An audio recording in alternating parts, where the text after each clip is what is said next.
Hey, did you know there was once a man who walked a 365-mile loop across New York and Connecticut every month for years? And he was wearing nothing but clothing made entirely out of leather. He never spoke more than a few words at a time, and he never stayed in one place. And to this day, no one really knows who he was, where he came from, or why he kept walking. This is the story of the Leatherman.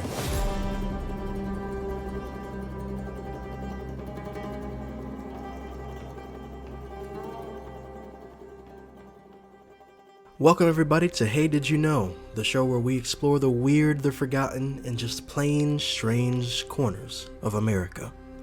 I really hope you guys enjoyed last week's Halloween special. It was one that I really enjoyed putting together. It was such a fun research piece. There were so many interesting and weird stories with it, and I'm not a very big fan of horror at all. I mean, I love horror movies, but horror gets to me very easily. So in the middle of researching and doing some writing for that episode, I actually had to stop for a while. It was just a bit of a time. A time was had.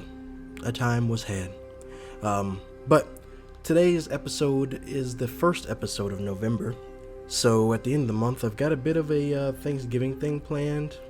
Another little special episode. I mean, I guess I can count them into the normal episode count, but we'll see. We'll see what happens. So 26th, around that time, look out for a Thanksgiving-themed episode.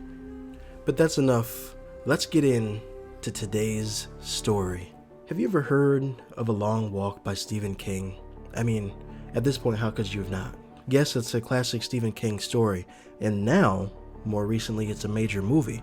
It was actually the first novel that he wrote, and it was written 8 years before his first published novel, which was Carrie, also a fantastic movie if you've never seen it, but it wasn't released until 5 years and 4 novels later.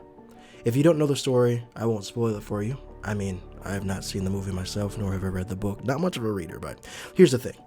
Before Stephen King ever wrote The Long Walk, America already had somebody doing just that.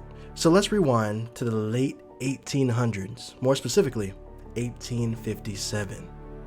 James Buchanan was sworn in as the 15th President of the United States, Dred Scott v. Sanford, and the last residents of the Seneca Village are evicted in New York City to make way for Central Park.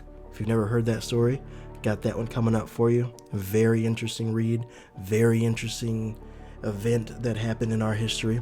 But we're here for this one. In the Hudson Valley and Western Connecticut, reports of sightings of a strange man began to circulate. He was dressed head to toe in scraps of handmade leather, coat, hat, boots, even his bag that he wore was made out of leather. He would normally be seen walking through various towns taking handouts of food and water, although no one really knew where he slept because he never actually accepted any lodging that was offered to him, nor did he ask for any place to stay. Having said that, he rarely spoke at all, just a grunt here and there, or a few words in French, though he was always grateful for the meal that he was given, but almost never ate indoors. And on rare occasions, if he did, he would sit near the door, so he'd have a way out.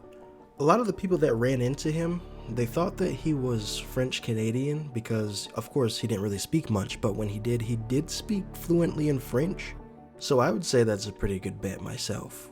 But it wasn't until August 26, 1869, that the first known newspaper account specifically identified him as, quote, the Old Leatherman. It was published in a New York newspaper by a reporter named Jonathan Clark, who wrote under the pen name Robinson Crusoe. Mr. Crusoe claimed that he followed the Leatherman to a nearby cave and realized that that's where he slept. So in the article that he wrote, quote, a Frenchman aged about 35 years, dressed entirely in leather, stripped from old boots, and who carries a leather pack on his back and a tin pail in his hand, continually travels around the country coming from the same direction and passing through the fields at a certain point. Curiosity led me to follow this strange being, and I found he had a home under a shelving rock in the woods, where he had also a good well of water and a well-tilled garden kept in good order, but his vegetables did not flourish satisfactorily. Owing to the poor soil, we could but wish this poor creature success in his loneliness. End quote. Now, sightings of the man were becoming more regular, and it appeared that he was following a route. The Port Chester Journal in February of 1870 claimed that the people of North Greenwich described the man as a passerby at least once a week, while a December 1875 account in the Connecticut Valley Advisor claimed that he passed through Middleton, or Middletown, not too sure, about every 5 weeks. By 1880, most newspaper accounts had him appearing about once every 34 days. And as time passed, the story grew, and it soon became obvious that he was traveling in a clockwise loop. Now, follow me here. Close your eyes and listen. Listen very close. This loop began in Westchester County, and then it moved northward and eastward through Litchfield County, and then back southward through New Haven County, and this is where he made his turn. He turned westward through Fairfield County and made his way back to Westchester.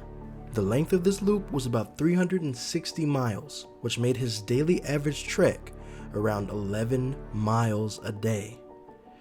All of this portion of the legend was well documented, but much of the rest of the story is not. So I bet you're wondering, who was this mystery man? Why is he only dressed in leather? Why is he walking in a loop in the northeast of the United States? Well, in 1884, the Waterbury Daily American published a story about the Leatherman that would answer all the questions that you just asked. According to the city editor of the newspaper, Charles W. Burpee, the article was authored by a reporter in Roxbury who claimed that he had a lengthy conversation with the Leatherman and learned his life story. In the story, the reporter identifies the Leatherman as Jules Bourlet. Born in Lyons, France, he fell in love with the beautiful daughter of a wealthy leather merchant named Leron. After he was unable to convince Leron to allow him to marry his daughter, Jules offered to work for the leather merchant for 1 year to prove his worth. Through some risky speculative purchases, Jules bankrupted the firm when the leather market crashed in 1857. Losing any chance to marry the beautiful girl, Jules then fled to America, where he would spend his days wandering, making penance dressed in the very material that ruined his life. It was a story that answered all the questions that anybody ever wanted to ask, and it was picked up by every newspaper along the Leatherman's route, and it caused his legend to grow even larger. So now you know the story of the Leatherman. Only thing is, it was all made up. Every single word of that story, false. And when Charles W. Burpee realized that, he tried to go back on it, of course. He even released a new article saying that it wasn't true. But unfortunately for him, the story had already become part of the Leatherman's legend that we know today. So now moving forward, after this fake story was put out, and everybody now knows, or thinks they know, who the Leatherman is, throughout the 1870s and 80s, newspapers would tell of his comings and goings as he passed through local towns. It was even said that if he knocked on a door of a house and they refused him water or food, he would just simply move on and never return. He was annoyed by those who asked too many questions, and if he did respond, it was usually very short. In 1883, an article released by the Litchfield Inquirer reported a local asking the Leatherman where he slept the previous evening. The Leatherman responded with a short, "In the woods." And when the local man asked him how he stayed warm, he said, "Had a fire." And he would just simply walk away after that. Nothing more, nothing less. Eventually, several caves were discovered along the route, and a few of them had small vegetable gardens. Some had small streams that had been diverted to provide him with a fresh source of water, and they would be later known as the Leatherman Caves. Still to this day, you can visit them. So if you're ever in the New York or Connecticut area, just take a hike out and experience the beautiful views, or even the history of where the Leatherman laid his little head to sleep so he could walk another 11 miles the next day. Although I will say from my research, a couple of them are on private land. I know at least one of them is on private land. So do your research before you just start walking into people's yards. It's a crazy time right now. As the 1880s rolled on, the Leatherman began to age. His face showed signs of illness, and his mouth bore the unmistakable signs of cancer, which was probably from the chewing tobacco that he often was seen with, or the old pipe that he would smoke out of. So locals got kind of worried about him, and by the winter of 1888, his condition had gotten so bad that the Connecticut Humane Society actually stepped in. Somebody said, hey, this guy is not looking too good. So the police detained him, and they didn't do it to punish him, but they wanted to get him help. So they sent him to the local hospital in Hartford. During this stay, we might have come the closest we've ever gotten to learning his true identity. Records say that he was admitted under the name of Zacharias Beauvalet. No one knows for sure if that truly was his name. Since he was known not to say much, I highly doubt that he offered up any information about himself after being detained from his normal walking path. But what we do know is that the Leatherman, of course, refused all treatment and was released soon after. And in 1889, just about a year later, a couple months maybe, I don't know, the Leatherman's long journey finally came to an end. His body was found near a small cave on a farm owned by a man named George Dell in Mount Pleasant, New York, which was also one of his normal resting spots. He was laid to rest in Sparta Cemetery along Route 9 in Ossining, New York. His tombstone inscription read, quote, "Final resting place of Jules Brulé of Lyons, France, the Leatherman, who regularly walked 365-mile route through Westchester and Connecticut from the Connecticut River to the Hudson, living in caves from 1858 to 1889. Just a few days after the Leatherman's death, Charles Burpee, he came back. He's back in the story. He said, hey, that story back in 1884, not true. Not true. But of course, nobody cared. I mean, this is kind of bad timing anyway. I mean, the man just died, and you're expecting us to believe that the story that you published is not true? This is the only memory that we have of this man that we've known for so long. We don't care. That's what they said. So, the Jules Brulé headstone actually remained in place until 2011, when the widening of Route 9 and plans to test the body for DNA to probably, hopefully, determine his actual identity, led to the decision to exhume and reinter the Leatherman in a new plot within the same cemetery. Although, when they opened his grave, the only remains of the Leatherman's coffin were a few nails and a couple of rotten wood scraps. There was no body, which means there was no DNA. So, I guess we just were never supposed to know who the Leatherman is. Now, the missing skeletal remains of the Leatherman, they opened up the coffin, there's nothing inside.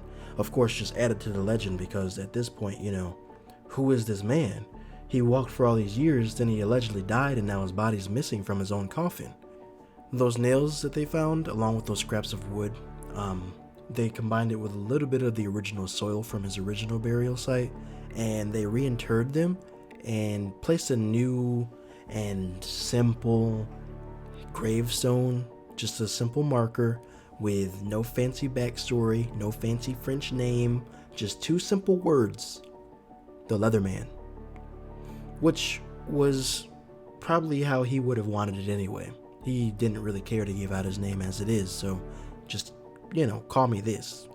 Which makes you wonder, now that I'm thinking about it, did he know they called him the Leatherman? Did he like that? Did he want to communicate with them? But everybody, that is the story of the Leatherman, a man who spent over 30 years walking a 365-mile loop throughout New York and Connecticut without ever saying who he was or why he was doing it. Was he a man seeking redemption? Was he a hermit escaping the world, or just someone who found peace in the rhythm of the road?